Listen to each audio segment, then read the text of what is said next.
आप देख रहे हैं SK TV। दोस्तों, क्या याजूज माजूज की कौम एलियन है?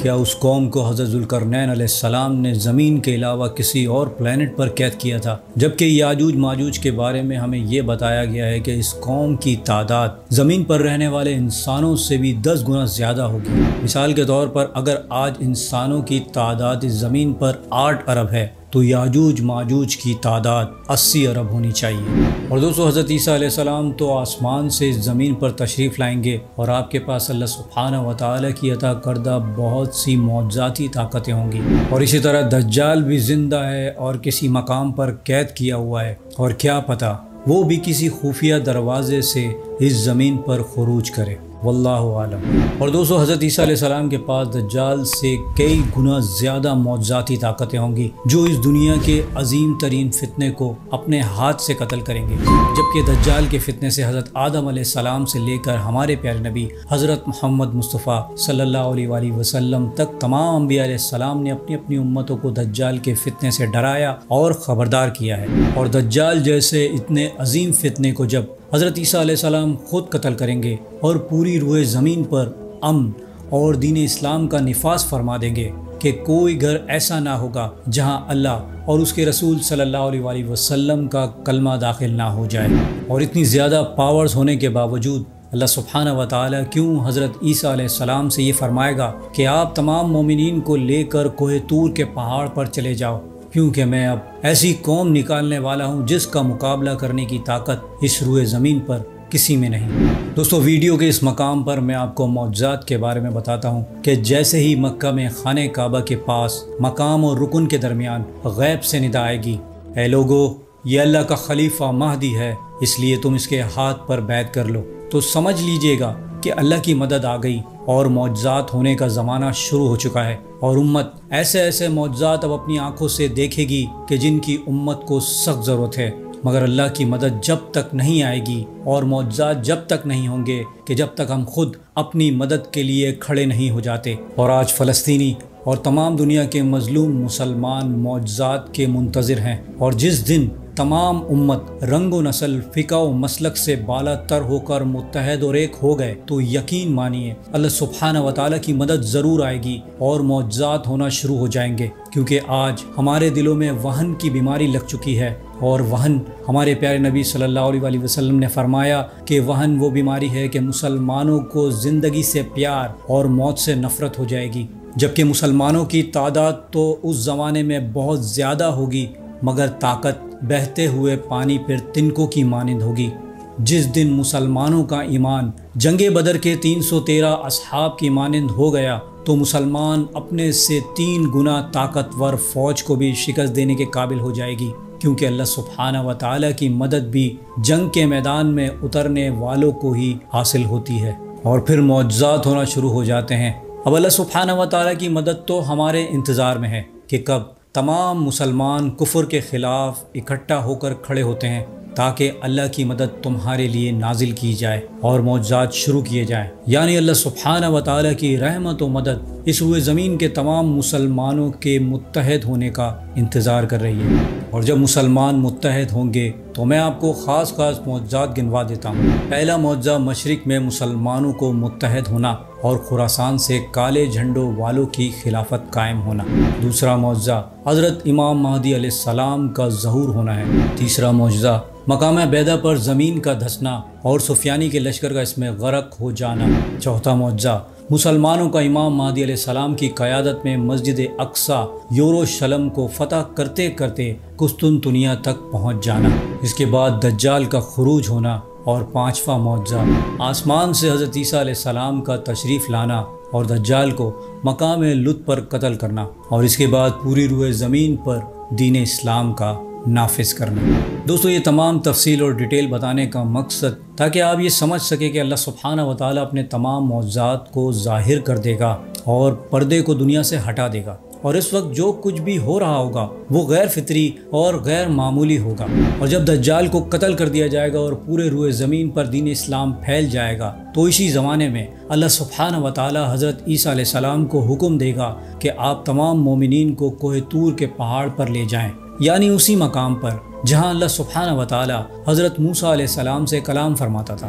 दोस्तों, याजूज माजूज का वाक़या बयान करते हुए मैं कुछ बातें आपको पॉइंट आउट करता रहूँगा, जिससे आपको इस कौम यानी याजूज माजूज के बारे में कुछ ऐसा मालूम होगा कि शायद ये इस ज़मीन की कौम ही नहीं, क्योंकि इनके काम गैर फितरी होंगे। दोस्तों, अल्लाह सुब्हानहू व तआला हज़रत ईसा अलैहिस्सलाम से फरमाएगा कि मैं अब ऐसी कौम निकालने वाला हूँ कि दुनिया की कोई भी कौम उनसे लड़ ना सकेगी। तो फिर हज़रत ईसा अलैहिस्सलाम तमाम मोमिनीन को लेकर कोहे तूर के पहाड़ पर चले जाएंगे, जिसके बाद अल्लाह सुब्हानहू व तआला याजूज माजूज को निकालेगा। और याजूज माजूज इतनी बड़ी तादाद में इस ज़मीन पर ज़ाहिर होंगे कि जब याजूज माजूज का पहला गिरोह दरियाए तिब्रिया, जो कि इसराइल में वाक़ है, वहाँ से गुजरेगा तो वो गिरोह उसका सारा पानी पीकर खुश्क कर डालेगा। और जब याजूज माजूज का दूसरा गिरोह उस दरिया पर पहुँचेगा तो वो गुमान करेगा कि जैसे इस जगह कभी पानी मौजूद ही नहीं था। दोस्तों, यहाँ हमें एक बात वाज़ेह हो जाती है कि याजूज माजूज किसी एक पर्टिकुलर जगह से ही खुरूज कर रहे हैं और वो खुरूज करने के बाद सीधा झीले तिब्रिया पर पहुँचेंगे। मुमकिन है कि ये लोग शाम और इसराइल में किसी मकाम से ज़ाहिर हो रहे हों।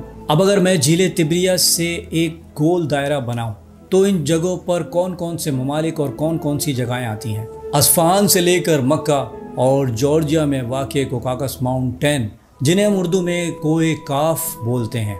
अब दोस्तों, ये तमाम मकामात वो हैं जो पहले से ही बहुत पुरस्कार हैं और मुमकिन है इनका आसमानों से कोई डायरेक्ट कनेक्शन हो, क्योंकि हमारे प्यारे नबी हज़रत मोहम्मद मुस्तफ़ा सल्लल्लाहु अलैहि वसल्लम मक्का से यरूशलेम में मस्जिद अक्सा से आसमानों के सफ़र पर रवाना हुए। और दज्जाल के मुतालिक हमें ये मालूम होता है कि वो ईरान के शहर अस्फहान से खुरूज करेगा और हज़रत ईसा अलैहिस्सलाम को यरूशलेम से ही आसमानों पर उठाया गया और हज़रत ईसा अलैहिस्सलाम शाम के शहर दमिश्क में ही इस ज़मीन पर वापस तशरीफ़ लाएंगे। और जब दज्जाल हज़रत ईसा अलैहिस्सलाम से डर कर इसराइल भागेगा, मुमकिन हो उसे भी आसमान के किसी दरवाजे का इल्म हो जहाँ से वो इस ज़मीन से आसमानों पर जाने की कोशिश करेगा। और जन्नत के दो दरिया यानी दरिया नील और दरिया फरात, जो सिदरतुल मुंतहा के दरख्त की जड़ से छठे आसमान से इस ज़मीन पर पहुँच रहे हैं, जिनका जिक्र कुरान मजीद में भी किया गया है। और याजूज माजूज का झीले तिब्रिया के करीब होने का जिक्र हमें ये बताता है कि इन मकामात पर अल्लाह सुब्हानहू व तआला के गहरे राज पोशीदा हैं, क्योंकि अगर ज़ुल्करनैन अलैहिस्सलाम ने दीवार इस ज़मीन पर ही कहीं तामीर की तो वो हमें अब तक दिखाई क्यों नहीं देती, क्योंकि याजूज माजूज की तादाद इस कदर होगी कि वो चूटियों और टिड्डियों की तरह ज़मीन पर चारों तरफ फैल जाएंगे और ज़मीन पर हर तरफ तबाही मचा देंगे। जब वो ज़मीन पर रहने वाली तमाम मखलूक को हलाक कर डालेंगे तो वो कहेंगे हमने ज़मीन पर रहने वाले तमाम लोगों को ख़त्म कर दिया है, अब हम आसमान वालों को मार डालेंगे। अब दोस्तों, ये दूसरा पॉइंट है कि याजूज माजूज आसमान की तरफ इशारा क्यों करेंगे। इससे हमें ये इशारा मिलता है कि ये मखलूक इस ज़मीन की नहीं होगी। फिर याजूज माजूज आसमान की तरफ अपने तीर चलाएंगे। अब वो तीर कौन से होंगे या कौन से हथियार होंगे जो आसमान तक मार करेंगे, और मौजज़ाना तौर पर जब वो तीर ज़मीन पर वापस लौटेंगे तो उनकी नोकों पर खून लगा होगा और उस खून की वजह से उन्हें लगेगा कि उन्होंने आसमान वालों को भी ख़त्म कर डाला। एक तरफ याजूज माजूज अपने शैतानी कामों पर लगे होंगे और दूसरी तरफ हज़रत ईसा अलैहिस्सलाम और मोमिनीन कोहे तूर के पहाड़ पर क़याम किए होंगे, मगर लोग भूख और प्यास की वजह से सख्त परेशान हो रहे होंगे। ये सूरत हाल देख कर हज़रत ईसा अलैहिस्सलाम अल्लाह सुब्हानहू व तआला से दुआ फरमाएंगे कि ए मेरे परवरदिगार, हमें याजूज माजूज के इस फितने से निजात दिलवा।